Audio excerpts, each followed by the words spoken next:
Hey guys, Rhett here. What is going on? At my client Jake's 21st rental property. We did a video on this. I put it in the description below during the construction phase. We're still probably about 92-93% of the way done here.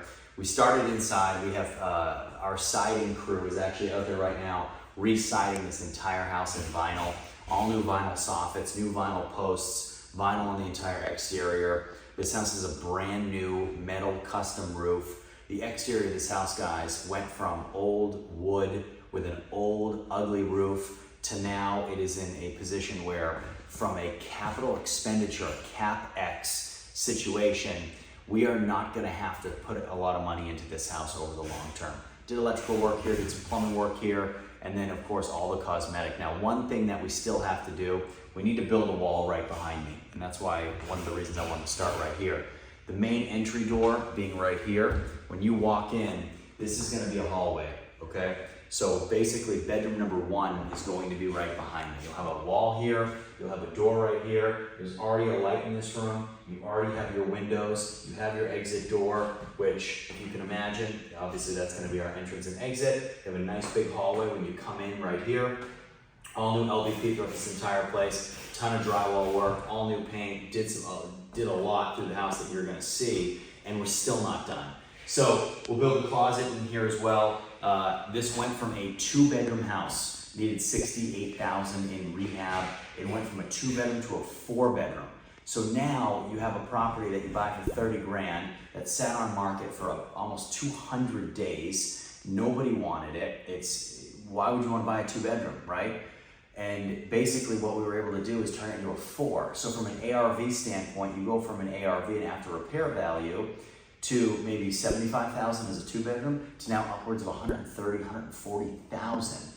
We did a video on the channel of a turnover that Jake did, and we posted some of the preliminaries on it. Jake bought the house for $40,000. He put $25,000 into it. The house appraised for over $150,000 by adding bedrooms and doing very, very similar items that we're doing here today with our teams.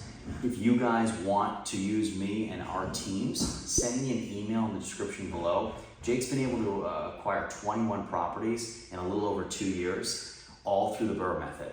Buying properties, buying them, rehabbing them, renting them out, refinancing them, and repeating that process with Section 8. So guys, you can do it. Send me an email, we'll get started. Now behind you, so if you can envision bedroom number 1 behind me, now behind where you were standing, we have bedroom number 2. Okay? So bedroom number 2, front of the house, a lot of windows, really, really bright, new light fixtures, new ceiling. You guys can compare it a little bit to the video that was here before, all new doors throughout the entire house. So really large bedrooms, a big house, a really big house for a 2-bedroom. So as we keep walking through here, we'll go out. I need you to envision that wall right here back into a little hallway. We take this hallway into our living room. So we have a living room, maybe you have a kitchen table over here, you've got your couch over here, and this is our living room. So good sized living room, we didn't sacrifice, but from a layout standpoint, and we're investors, right? So we're providing a really good product for clients, but also for tenants. It doesn't make sense to have a big living room and then a big dining sitting room. It's a waste of space. We lose money on this. We don't gain any value from an ARV standpoint with a dining area.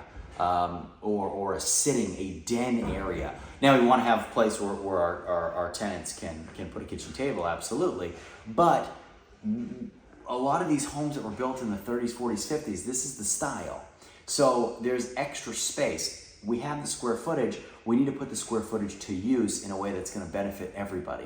Now you add a bedroom, you open that up to more families who have bigger families who have tighter restrictions, who might be in a housing project or might be stuffed into a little apartment. Now you give them a big house with a lot of bedrooms. So as we walk through here, guys, we did a whole new bathroom. Brand new bathroom in here. Ended up being fantastic. Love it. Came out great. So thrilled with this. Really, really good in here. And then off of this bathroom, we have bedroom number 3, okay? So bedroom number 3, we're leaving the window unit in here for now. That will come out. I think we discussed that last time as well. But walking through bedroom number 3, at the other end of the hallway, we have bedroom number 4.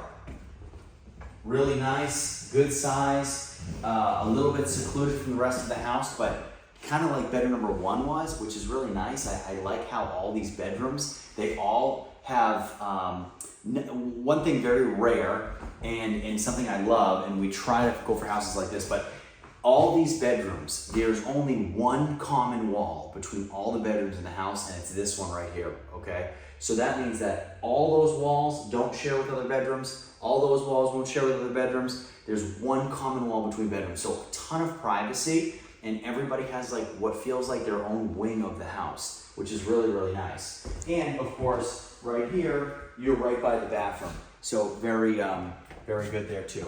Now, we walk back through the living room dining area, and we get to the kitchen, okay? Now, the kitchen is plentiful, plenty of space in here. And what we did here, we updated the washer box, updated the electrical. Of course, you guys know GFI needed this close to a water source. We'll have our kitchen, we'll have our stove right here. We'll have a nice big refrigerator right here. So really nice, guys. As you can see, we have one of our siding crews back here putting siding everywhere. It's a pretty big production here today. So really thrilled, and of course, before we put this thing even close to on market, we'll clean up the windows and take care of everything like that. So guys, really thrilled about this. 21 properties, 21 Section 8 rental properties in 2 years. And you think about how is it achievable? And Jake did the entire thing using the Burr method. Jake's been on the channel multiple times before. He's talked a little bit about what he's been doing, and you can kind of see his progression. It's real. You can look at videos, and I'll actually post them below, of Jake when he was on the channel years ago, and then Jake when he was on the channel a year ago, and now it really all comes to the forefront, seeing that the development of him as an investor is not terribly hard, and you guys can do it. Send me an email. My info is in the description below. We'll see you next time.